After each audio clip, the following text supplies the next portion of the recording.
I'm 73 years old, and I haven't been the same person since that October night in 1984, when I learned that sometimes the monsters we run from are more human than the people we trust.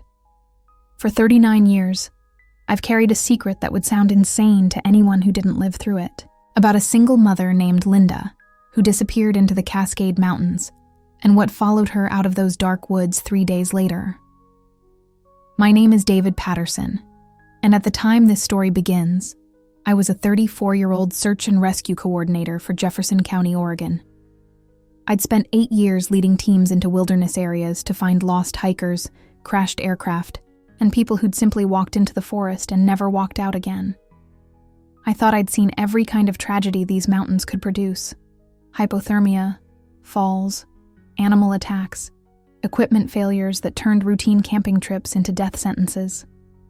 What I hadn't seen was someone being hunted through 70 square miles of old-growth forest by something that moved with intelligence and purpose, far beyond any known predator. What I hadn't seen was a creature that could track human movement with supernatural precision, yet chose to protect rather than destroy when it finally caught up to its quarry. Linda Morrison was 26 years old, recently divorced, struggling to support her 4-year-old daughter Emma on a waitress salary that barely covered rent and groceries. She'd taken Emma camping that weekend in October as a birthday treat, choosing a remote site near Crater Lake because she couldn't afford the developed campgrounds that charged fees she couldn't pay. It was supposed to be 2 days of hiking, marshmallows over a campfire, and the kind of mother-daughter bonding that creates lifelong memories. Instead, it became a nightmare that started when something began circling their campsite on Friday night. Linda called it in as a possible bear encounter, requesting advice on whether to pack up immediately or wait for daylight. The ranger station suggested she secure all food and remain in her vehicle overnight, standard protocol for large predator situations. What happened next defied every piece of training we'd developed for wildlife encounters. According to Linda's testimony, given 3 days later in a state of exhaustion and terror that made coherent questioning nearly impossible, the creature that approached their campsite wasn't a bear. It was something that walked upright, stood nearly 9 feet tall, and demonstrated behavior patterns that suggested deliberate stalking rather than random wildlife interaction. It circled their position for hours, never coming close enough for a clear visual identification, but making enough noise to keep them awake and increasingly terrified. When Linda tried to drive out Saturday morning, she found that something, had systematically disabled her vehicle during the night. Spark plug wires cut with precision, tires deflated but not damaged beyond repair, battery cables disconnected in ways that suggested mechanical knowledge rather than random vandalism. Whatever was hunting them understood internal combustion engines well enough to disable them without permanent damage, trapping her and Emma in country so remote that cell phones were useless, and hiking out with a 4-year-old was effectively impossible. That's when the real chase began. Linda grabbed emergency supplies, put Emma on her back in a hiking carrier, and started walking toward what she hoped was the main road, 15 miles away through terrain that challenged experienced hikers.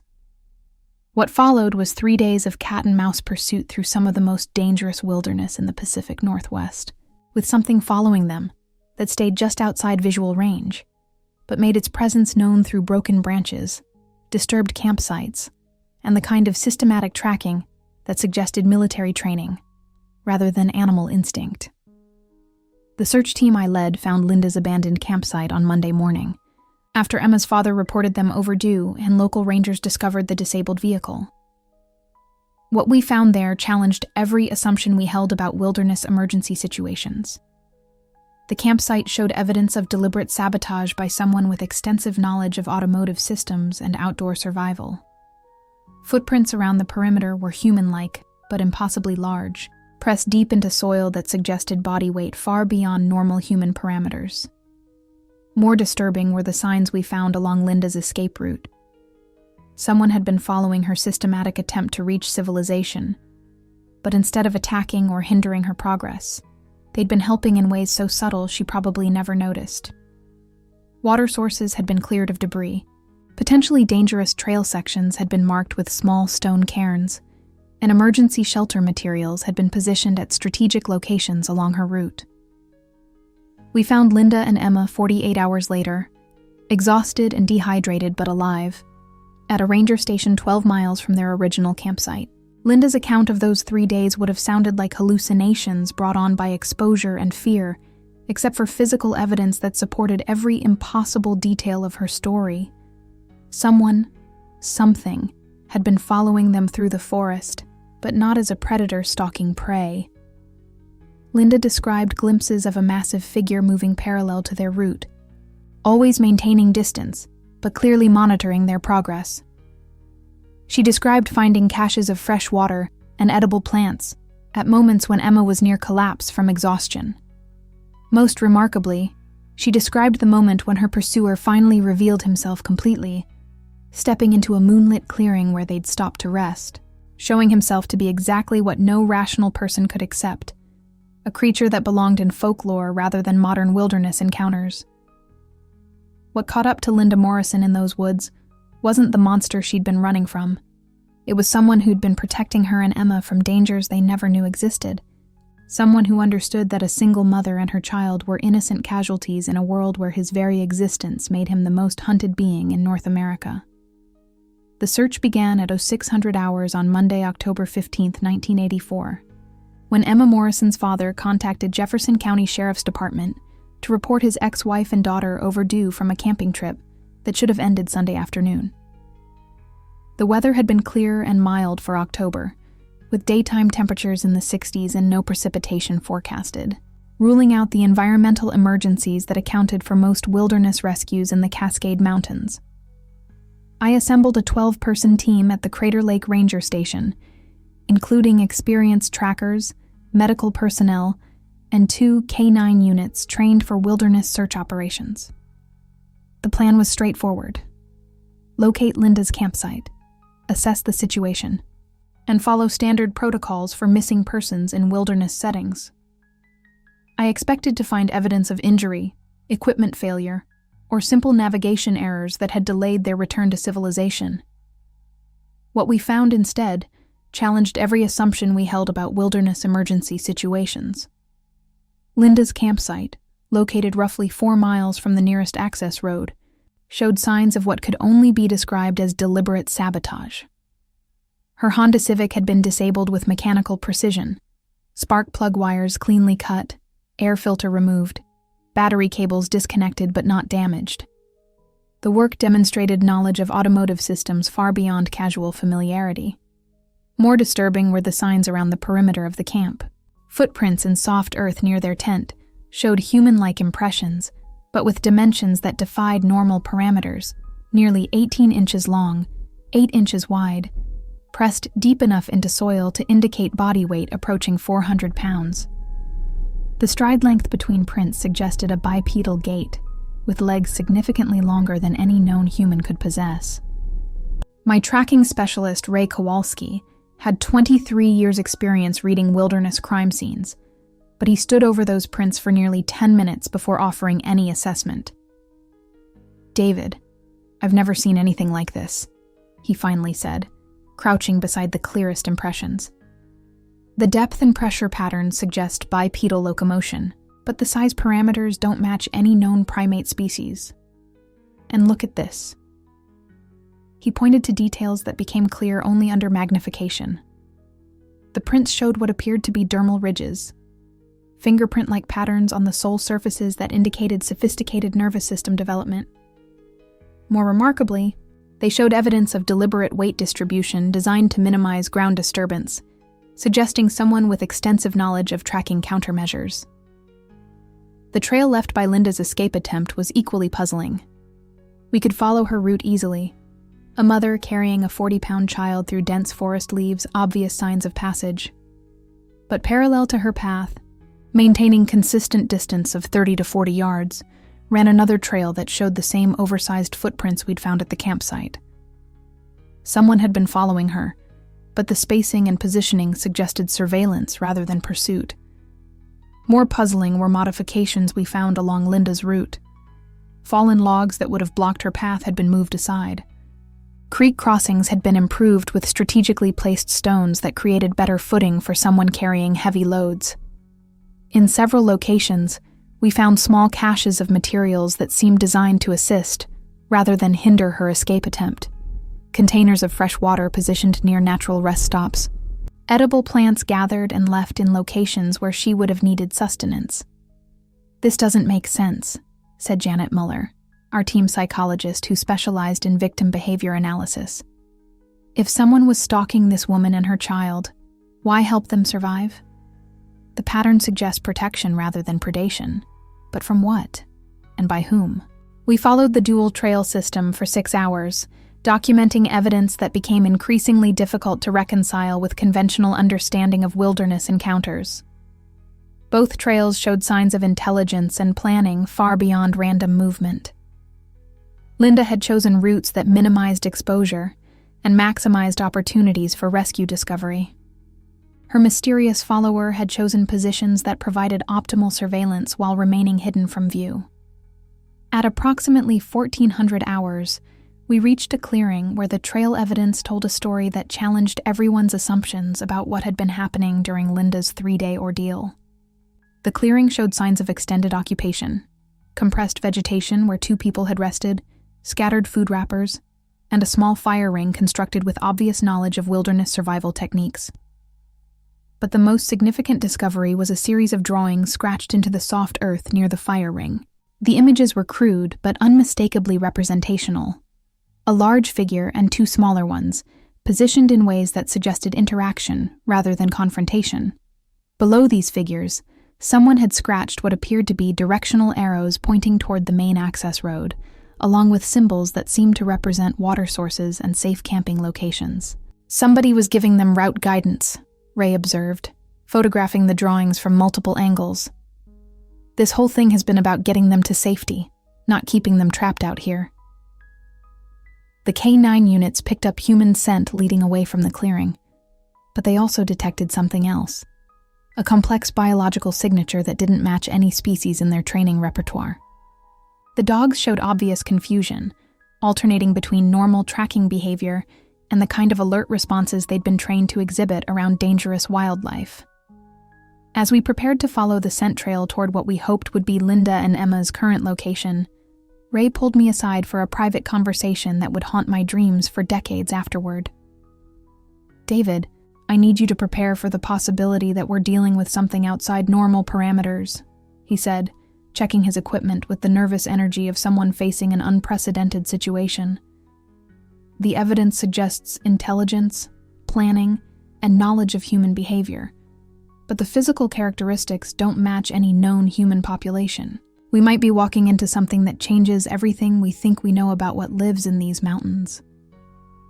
I nodded, not fully understanding what he was preparing me for, but trusting his experience enough to approach the remainder of our search with heightened alertness and an openness to possibilities that our training had never addressed. We found Linda and Emma at the Rim Village Ranger Station at 1730 hours, 42 hours after beginning our search, and 3 days after their ordeal in the mountains had begun. They were physically exhausted, dehydrated, and showing signs of prolonged stress exposure, but alive and remarkably free of serious injuries considering what they'd endured.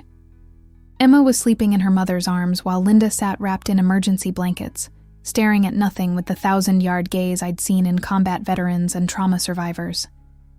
Initial medical assessment showed they'd been surviving on minimal food and water for 3 days, yet their condition was better than expected for people lost in wilderness conditions. Emma showed no signs of hypothermia despite overnight temperatures that had dropped into the 40s. Linda had minor cuts and bruises consistent with traveling through dense forest, but none of the serious injuries we typically saw in extended wilderness emergencies. The real story emerged slowly, through careful questioning conducted by our team psychologist, while medical personnel monitored Linda's condition for signs of delusional thinking or hallucination brought on by stress and exposure. What Linda told us challenged every assumption we held about wilderness survival and predator behavior, painting a picture of 3 days that defied rational explanation. According to Linda's account, the creature that had disabled her vehicle and followed them through the forest had never attempted to harm them. Instead, from the moment they began their desperate hike toward civilization, it had been protecting them from dangers they never realized existed. On their first night sleeping in improvised shelter, Linda had awakened to find fresh water containers placed near their campsite, positioned where Emma would find them when thirst became critical. "He never came close enough for me to see him clearly during daylight," Linda explained, her voice barely above a whisper. "But I knew he was there, moving through the trees about 50 yards away, matching our pace exactly. At first I thought he was hunting us, waiting for us to collapse from exhaustion. It took me until the second day to understand he was actually guiding us. The guidance had been subtle, but unmistakable to someone desperate for any advantage in their fight for survival. When Linda chose routes that led toward dangerous terrain or away from water sources, she'd find obstacles that forced route changes. Fallen trees positioned to block paths, disturbed earth that suggested unstable ground ahead. When she chose directions that led toward safety and resources, the way forward would be inexplicably clear, as if someone had been removing barriers and marking safe passage. Most remarkably, Linda described interventions that had prevented serious injuries or death. When Emma had wandered away from their rest stop on the second day, attracted by what she thought were pretty berries that were actually toxic, Linda had found her daughter sitting safely several yards away from the poisonous plants, which had been uprooted and scattered in obvious warning. Someone had recognized the danger and acted to prevent poisoning. On the second night, I heard something large moving around our campsite, Linda continued, accepting water offered by medical personnel, but maintaining intense eye contact, as if she needed to convince us of her sanity. Not trying to get close to us, but circling the perimeter like a guard dog. In the morning, I found tracks from what looked like a mountain lion that came within 30 feet of where Emma was sleeping, then turned away abruptly. Something had chased it off. The most extraordinary encounter had occurred on the third morning, when Linda and Emma had reached a creek that was too deep and fast-moving to cross safely. Linda was attempting to find an alternate route when she realized they were being observed directly for the first time.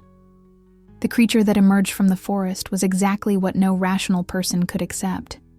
A massive bipedal figure covered in dark fur, standing nearly 9 feet tall, watching them with obvious intelligence and concern. "I was terrified," Linda admitted, her hands shaking as she recalled the moment. Emma was so exhausted she could barely walk, and here was this thing that looked like something from nightmares, just standing there looking at us. But he wasn't threatening. He was evaluating the situation. What happened next challenged everything Linda thought she knew about intelligence and communication. The creature had gestured toward a fallen log that spanned the creek about 20 yards upstream, indicating a safe crossing point that Linda hadn't noticed. When she hesitated, uncertain whether to trust something that shouldn't exist, it had demonstrated by walking across the log itself, testing its stability, and showing her the safest foot placement. "He helped us," Linda said, her voice filled with wonder that hadn't diminished despite 3 days of reflection. This thing that I'd been running from in terror was actually helping us survive. He guided Emma across the log first, staying close enough to catch her if she slipped, then helped me cross with the backpack. And then he just disappeared back into the forest. The final leg of their journey had taken them through terrain that would have been impassable for someone carrying a small child, but their mysterious protector had continued providing assistance. Steep sections had been equipped with rope made from twisted plant fibers. Rocky areas had been marked with stone cairns indicating safe routes. Water sources had been clearly marked with arrangements of sticks and leaves that created unmistakable directional indicators. By the time we reached this ranger station, I understood that we'd been protected for 3 days by someone who knew these mountains better than any human could, Linda concluded. Emma thinks we met a nice monster who helped us get home. I don't know what to think, except that we're alive because something that had no reason to care about us chose to care anyway. The physical evidence supported every detail of Linda's account, no matter how impossible it sounded. Our follow-up investigation of their route found the rope installations, the cairn markers, the cleared obstacles that had facilitated their survival. Most convincingly, we found clear photographic evidence of the massive footprints that had paralleled their entire escape route, maintaining perfect surveillance distance while providing protection from dangers they'd never known existed. The aftermath of Linda Morrison's rescue created problems that extended far beyond standard search and rescue protocols. Within hours of her debriefing, word had spread through law enforcement and Park Service channels that something unprecedented had occurred in the Cascade Mountains. By Wednesday morning, my quiet ranger station was swarming with federal agents, military personnel, and individuals with credentials I'd never seen before, all demanding access to evidence and witness testimony related to what they described as a potential national security incident. Agent Harrison from the U.S. Fish and Wildlife Service arrived first, accompanied by what he claimed was a specialized team for investigating reports of unknown species. Their equipment and behavior suggested military training rather than traditional wildlife research, encrypted communication devices, weapons that looked more suitable for capture than euthanasia, and a level of preparedness that indicated they'd been planning for exactly this type of situation. Mr. Patterson, we need to discuss classification levels and information security protocols, Agent Harrison explained during our first briefing, spreading documents across my desk that required security clearances I didn't possess. Mrs. Morrison's account describes contact with what may be an undocumented species of significant biological and strategic importance. All evidence related to this incident is now classified under national security provisions. The classification order effectively silenced everyone involved in the rescue operation. Team members were required to sign non-disclosure agreements that carried criminal penalties for unauthorized discussion of what we'd witnessed. Linda Morrison was relocated to a safe house for extended debriefing, with Emma placed in temporary custody, while federal agents determined whether continued civilian involvement posed security risks. I was assigned as Federal Liaison Coordinator, responsible for maintaining operational security while providing continued access to the search area for what Agent Harrison described as follow-up research activities. In practice, this meant I spent the next 6 months watching specialized teams systematically hunt for the being that had protected Linda and Emma through 3 days of wilderness survival. The hunting operation was sophisticated beyond anything I'd encountered in civilian law enforcement. Teams equipped with thermal imaging, motion detection equipment, and tranquilizer weapons designed for large mammals established monitoring stations throughout the Crater Lake region. Helicopters conducted systematic aerial surveys using technology that could detect heat signatures through forest canopy. Ground teams with tracking dogs specifically trained for unusual scent patterns followed every trail that might indicate non-human bipedal movement. They never found him. Despite months of intensive searching by people with virtually unlimited resources and technology, the being that had saved Linda and Emma seemed to have vanished completely from the mountains where he'd presumably lived for years. Motion sensors detected normal wildlife, but nothing matching the physical parameters we documented. Thermal imaging revealed deer, elk, and bear populations, but no signatures suggesting humanoid creatures of unusual size. Most frustratingly for the federal teams, they found clear evidence that their quarry was aware of the search and was actively evading capture, using countermeasures that suggested intelligence far beyond what they'd expected. Monitoring stations would be found dismantled without triggering perimeter alarms. Equipment caches would be discovered and examined, with components carefully removed in ways that suggested someone was studying surveillance technology to understand its capabilities and limitations. We're dealing with someone who understands modern tracking methods better than most of our own personnel, Agent Harrison admitted during one of our weekly briefings.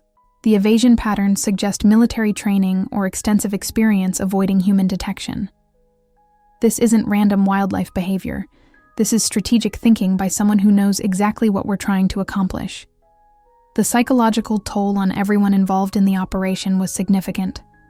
Months of searching for something that might not exist, combined with strict classification requirements that prevented normal discussion of our activities, created an atmosphere of paranoia and frustration that affected team morale and operational effectiveness.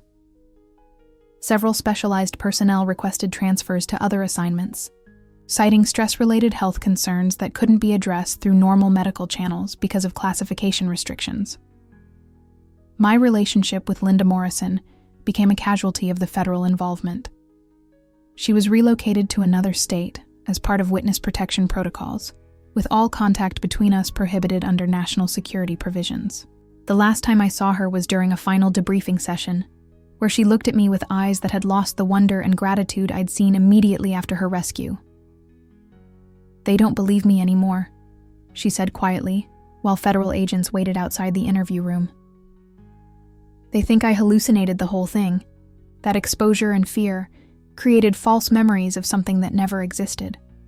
They're treating me like a patient instead of a witness, and they're treating Emma like evidence to be managed rather than a child who needs stability." The worst part was watching Emma's account of their experience change under persistent questioning by specialists who seemed determined to reframe her memories in ways that eliminated supernatural elements. The 4-year-old who had initially described a nice monster who helped them get home gradually began referring to a big man who had provided assistance, then finally to someone who was probably just another hiker who had offered help during their emergency. 6 months after the rescue operation began, the federal teams quietly disbanded and left the area, officially concluding that Linda Morrison had experienced hallucinations brought on by stress and exposure. The physical evidence we'd documented was reclassified as inconclusive, attributed to known wildlife activity and environmental factors that had been misinterpreted under emergency conditions. I was reassigned to a desk job in Portland, effectively ending my career in wilderness search and rescue. The official explanation was budget reduction and organizational restructuring, but I understood that my knowledge of what had really happened in those mountains made me a security risk that needed to be managed through geographic separation and career limitations. The being who had protected Linda and Emma disappeared completely from official records, reduced to classified files that would probably never see public scrutiny.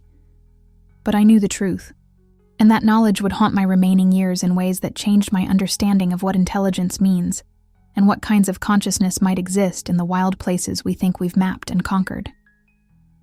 The truth came back to haunt me 27 years later, in the form of a phone call that shattered the careful silence I'd maintained since 1984.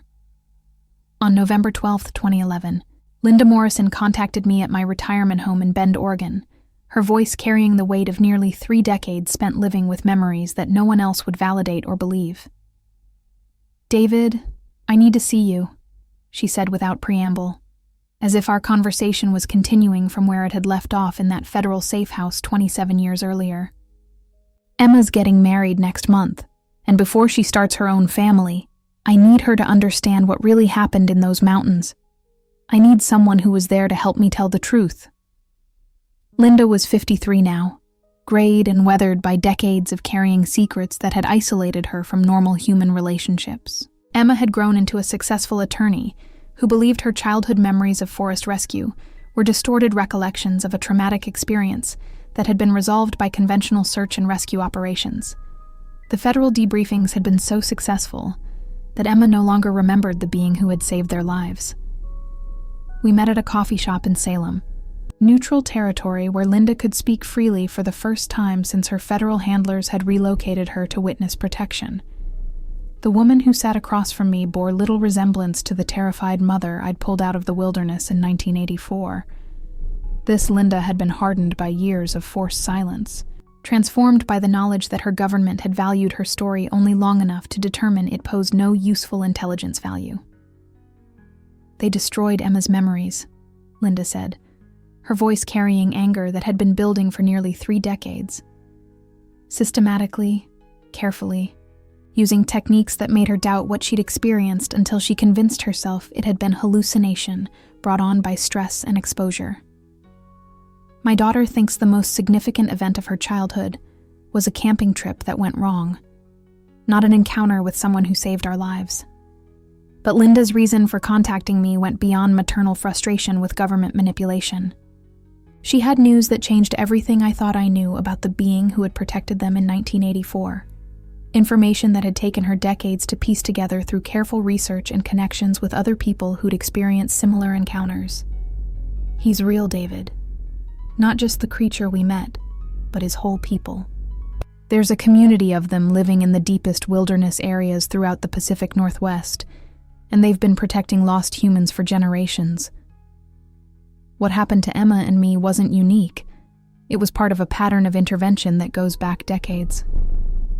Through networks of cryptid researchers, indigenous communities, and other witnesses who'd been discredited or silenced by federal investigations, Linda had documented dozens of cases similar to theirs.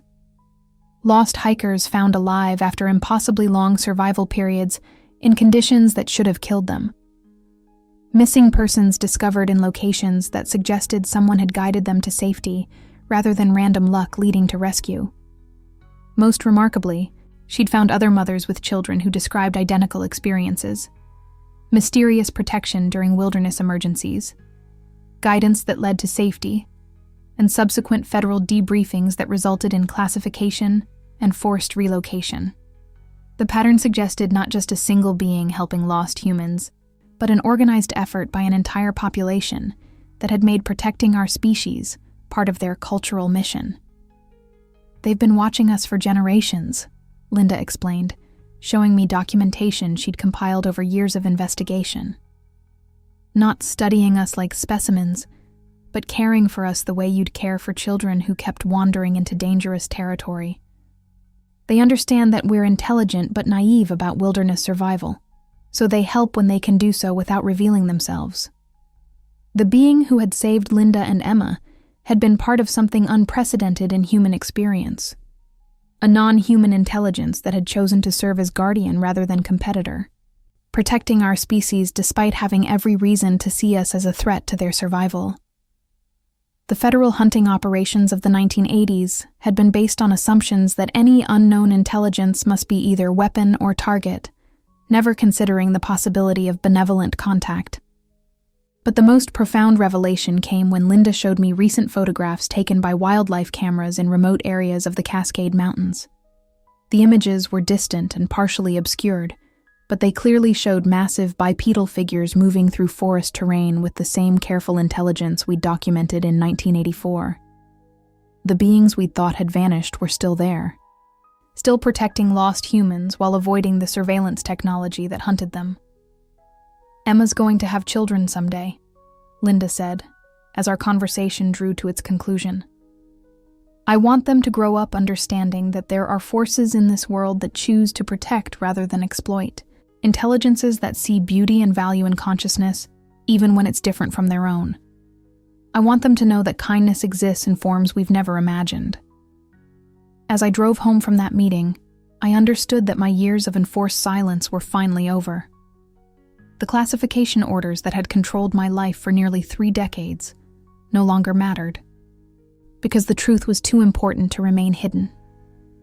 Somewhere in the mountains I'd spent my career exploring, beings of extraordinary intelligence and compassion continued their ancient work of protecting lost humans. The federal agents who had hunted them with tranquilizer weapons and containment facilities would never understand what they'd been trying to capture.